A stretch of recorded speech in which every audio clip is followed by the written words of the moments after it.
Hey, welcome to Power to the Flower. This is my Zone 9 gardening channel. My name is Kara, and thanks for joining me here today. Today is September 29th, and I thought it would be fun to just do an end of September garden tour here in Zone 9, Walnut Creek, California, and let you know how everything's looking, and also just give a quick review on some total winners in terms of flowers for this season and some total losers, as well as a few that I'm just, I don't know, on the fence about. I'd love to hear your comments, and you can catch me here on YouTube, on Facebook, or on Instagram.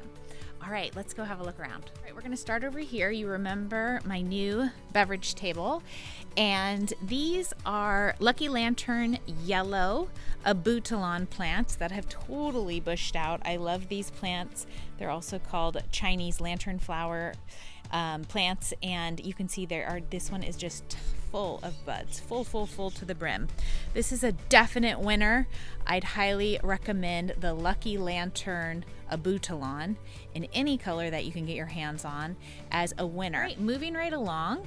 This is what I call the raised wall and rock bed garden. I've loved this garden, and some more winners for this season have definitely been the lemon coral sedum, which I planted along the front edge of this wall, and Supertunias. This year, Supertunias are my flower. Let's have a closer look. So here we have the lemon coral sedum, which is an evergreen in Zone 9 and above.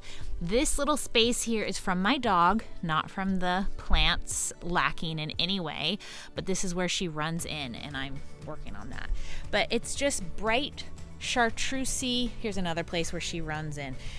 But it is a bright chartreusey color that is really beautiful, and you can imagine if I didn't have a dog, it would be totally perfect in this U shape, which has been awesome. The next flower that I've totally loved this season are Supertunias, and you can see just how bright they are. They've been blooming since planting in April. You can probably go back and find a video with them. This is a great one. I got these Supertunias, same royal magenta, same variety as down there, from a client who moved away in the summertime. And so she gave me some of her plants back, and 2 of them were Supertunia royal magenta, and here they are. That's 2 4-inch plants right there. It is probably, like 3 feet wide.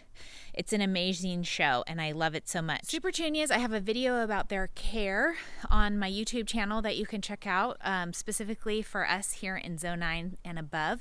Supertunias are listed as annuals except in Zones 10 and 11, but actually I live in a Zone 9B, which means we get down to about 25 degrees Fahrenheit in our, coldest time in the winter, and all of my Supertunias wintered over last year.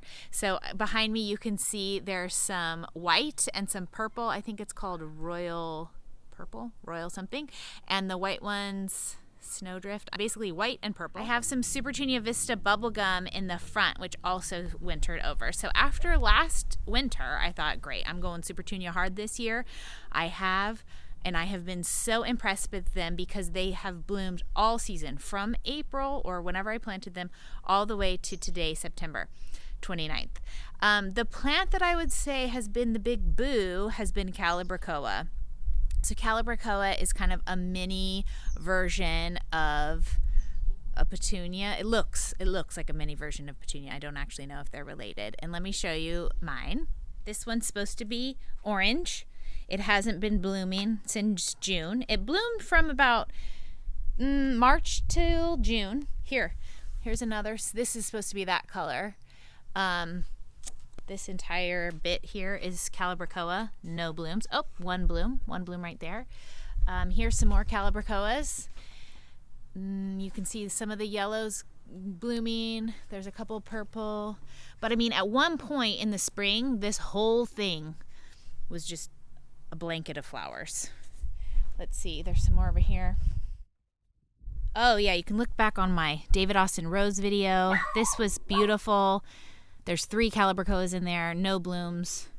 This one, no blooms. That's a yellow. This one I think is holy cow or holy moly, no blooms.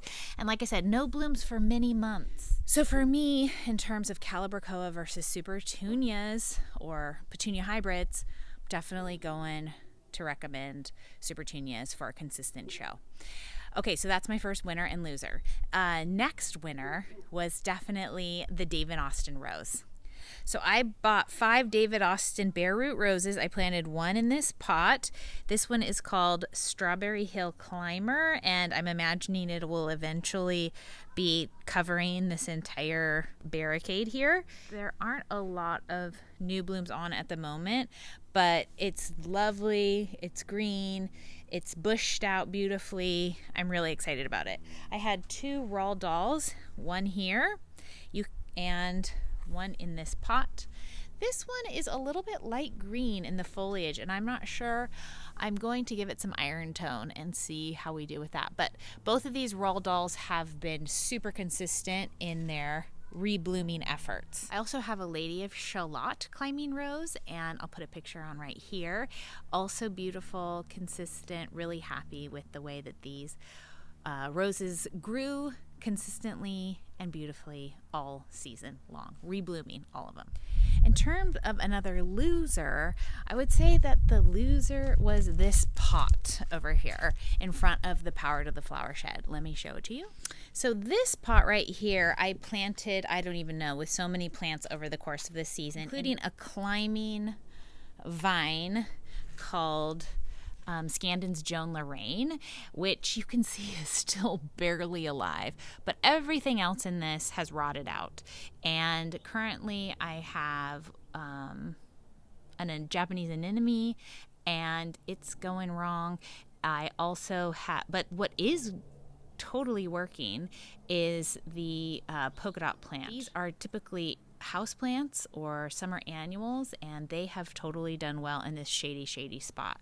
But you can see they are looking for sun. They've kind of become leggy, but that's okay because it's filling in this whole pot. I also just recently planted a cup and saucer vine, and you can see this is happening. I think it's rot. I think it just gets so much shade here, and I'm trying to water it less, but then it gets dried out. I don't know. It's this pot in particular has been very difficult. But if we go to the front of the Power to the Flower Shed, these pots get a good 4 to 5 hours of sun every day, and they look awesome. So you can see there's a bougainvillea, I think it's called Barbakarst.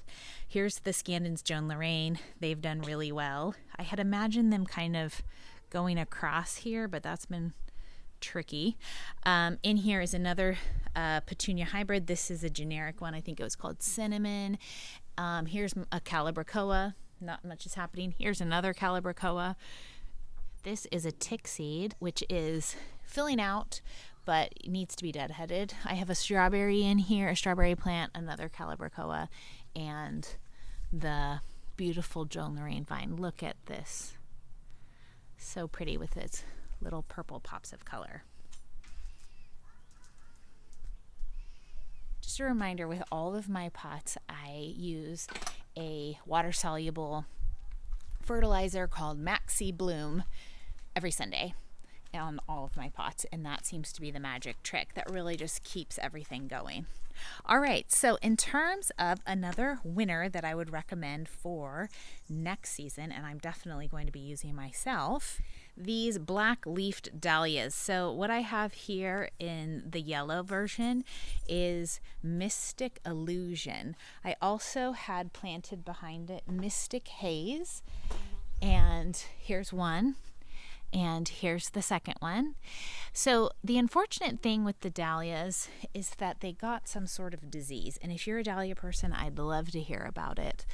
All of my dahlias have this going on. And then eventually, after a little while, the whole leaf becomes a crispy mess. And so you can see that's happening down there. This one I think is called Happy Single Flame, and it's also happening down there. So these two Mystic Hazes had that going on, and the entire plant just looked like crispy.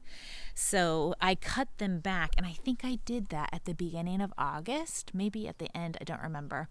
And look, they're coming back. So I'm excited to see what happens here in Zone 9, because we still have a long season of good weather, probably till the end of October, maybe even the middle of November, to see kind of what happens with these two plants. But overall, even with the disease, I have loved this dahlia situation. I love how high they are. They're about 30 inches tall. Especially when the other two were up, it just was like a nice swath of dark color to contrast what else, all the other colors and green that were going on in this bed. What are the other things going on in this bed? These 1, 2, 3, 4, I think there's another one on the other side, are called, how do you even pronounce this? I'm going to call it cherry drumsticks. So 18 inches tall and 15 inches wide. So I would say they've reached their 15 inches wide. In terms of their height, they're definitely only about 10 inches tall and maybe less, but they send up blooms that get up to about 18 inches tall. They haven't been the bloomiest. This was the first season. They were planted in at the end of January. I've read that they should be more bloomy as they get more established. But the thing that I like about them is, so like for instance, I cut down the 2 dahlias here, and we have stuff going on underneath, and so that's been really nice to have multiple layers and multiple colors, just for some more interest. I also have 2 aloes in there, and this, I would just point out, they are doing just fine. This bed gets watered every day for 10 to 15 minutes. This one is called coral aloe, and I planted these because they have wintertime blooms that are orange that are going to be really pretty in here. I could probably even fit another one right there. So even despite this bed being watered regularly, they look healthy. Their tips look great. They're looking good, I think. In terms of another, I wouldn't call it a loser. This would be what I would say is one of those, I just don't know what to do, because I love zinnias so much, but I just keep having the problem. Maybe the answer is no zinnias in pots, because let me show you. Here they are. 1, 2. This one is called Benary, I think red wine, and this one is Giant Queen. I'll try and put the names on the screen. Anyways, they're so beautiful, and they have so much amazingness going on, and I just love their leaves. And then this happens, and all of this brown crusty leaf situation happens, and I feel sad. So like, here's some more crusty leaves down here. I'm trying to hide it with this Thai basil. It's kind of working in that one. So maybe something taller, but look how tall this is. This probably is like over 2 feet high from the container's top to here. So I don't know. I'm not willing to give up on them because they're so beautiful, but at the same time, that's definitely a boo part of having them in these pots. This one I think is called Raggedy Ann. Look how cute that is. Just full of blooms. But again, this right here, not happy with that. Another total winner that I am going to be using more of next year is Rudbeckia, or Black-Eyed Susans. Let's go check those out. These are from last fall. I planted this pot, I think September 1st, 2020, and this is the same Rudbeckia. I think it's called Autumn Colors. This is Verbena Dark Blue. There's a mum in there. You can see there's the little red mum, and I added in a Verbena Lollipop, I think it's called, in the back. But this Rudbeckia has been so low maintenance, going strong since last September. So I think I ended up cutting it back in December/January time, and I would say by March it was going again with consistent blooms, and it's been blooming all season. So I'm really loving this Autumn Colors Rudbeckia. I Last total winner of the season was the Miss Molly butterfly bush, and here you can see it in the ground. I also planted four Miss Mollys at a project this year in containers at a church. Picture here. Loving their life. And then I also have one in the front of my own house in a container, also loving its life. So in ground or in container, I've been really happy with the Miss Molly. I have one at a client's house as well.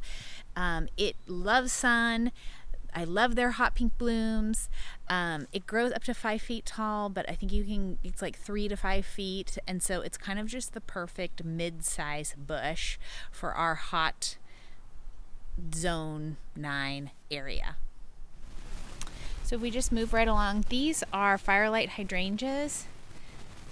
I think I'm not buying anymore. I love them. I love the idea of them. Here's another one. This is Bobo Hydrangea, but they either end up like this, crispy, so it's September 29th, crispy, already dried on the stalks, or like this one, it got shade most of the season. Now that it's the fall, it's getting more sun, but it literally has one bloom on each of them. There's one bloom, there's one bloom. That's it. So it was too shady for the plant to bloom. The leaves were nice and green and full, but no blooms. So I think I might be done with hydrangeas. Let's just take a little walk down into the patio area and I'll finish up the tour. This was a little add-on that I never posted about, but I put a pot here with a black-eyed Susan vine, also called, why am I blanking on everything right now? I'll put the name on the screen, which grew up this post, which is for an owl house that's never been occupied, but there's a nice post here, and this has been super fun. The more sun it gets, the bloomier it gets. So it's also kind of gone through the changes over the season with shadier phases. Right now it's in a sunny phase, so we're just getting tons of blooms. And what I did was wrap the post with string and then just tuck the ends of the vines as they grow through the string, and that's how we got where we are here today. Coming down here, we have 2 asparagus ferns, some succulents. Here's some clover. Here are my sad-looking hellebores, which are going to start blooming in a few months. And then, this is a leatherleaf fern, which I did a video about in June, in which I manipulated it and added a bunch of begonias in. It's totally doubled in size. It looks great. I also fertilize this regularly with all-purpose fertilizer when I do my other fertilizing on Sundays. Here is my succulent window box, which I just reset. I basically pulled everything out, cut it, and put it in lower so that we can get some good growth now that we're heading into the fall, because this is the time that succulents become growth. They come out of their dormancy and they start growing. These 2 pots have been glorious. I just posted about them on Instagram. They are now getting more sun, but they've been in filtered shade all season. This is a Bacopa, an Abutilon tangerine, and a polka dot plant, and an alternanthera, I think it's called. So they have just exploded with growth. And here is some more ferns.